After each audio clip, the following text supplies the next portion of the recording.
Aujourd'hui, c'est le pain marocain, mon semaine au menu, bien croustillant, très facile à réaliser. C'est parti pour la recette. Dans un bol, on va ajouter 500 g de farine de blé et ensuite 250 g de semolina, une cuillère à café de sel et une cuillère à soupe de sucre. Bien mélanger. Pour l'eau, j'ai utilisé 500 ml que j'ai ajouté au fur et à mesure tout en mélangeant jusqu'à ce que j'obtienne une pâte. Vous allez ajouter, mélanger jusqu'à ce que vous obteniez une pâte et quand c'est bon, passez le tout sur votre plan de travail pour un bon pétrissage. Le but du pétrissage est d'obtenir une pâte bien lisse et élastique, un peu comme sur la vidéo. Donc, pétrissez jusqu'à ce que vous obtenez un résultat comme ça. Le pétrissage m'a pris environ 30 minutes, vous pouvez le faire à la machine pour moins de temps. On va maintenant laisser notre pâte se reposer pour environ 30 minutes. Et 30 minutes après, récupérez votre pâte et coupez-la en petits morceaux. J'ai obtenu environ 14 à 15 morceaux et aussi ça va dépendre de si vous voulez vos pains un peu plus gros ou petits. Là, on va former des boules presque parfaites et ensuite laisser reposer encore pour 15 minutes. Pour cela, vous allez aplatir la pâte avec vos mains et joindre les bouts, ensuite bien rouler. Après ça, on laisse reposer encore 15 minutes. Veuillez bien couvrir votre pâte pour éviter qu'elle commence à sécher et former des croûtes là-dessus pendant le temps de repos.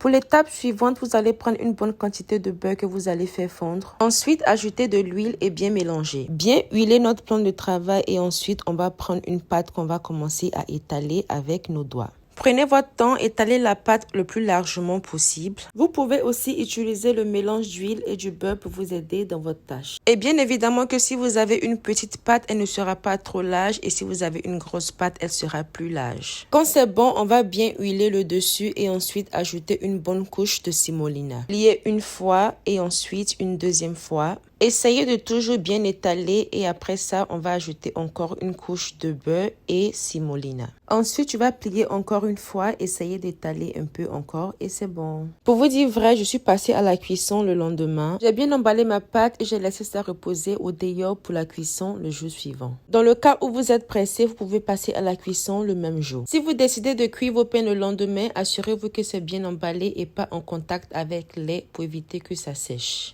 Et pour ma part, j'ai trouvé que la pâte est devenue encore plus élastique le lendemain. Ce qui va vous faciliter la tâche pour le dernier étalage pour la cuisson. Pour la cuisson, vous allez prendre une grille ou une poêle et quand c'est bien chaud, ajoutez votre huile. Et ensuite, commencez à faire cuire vos pains.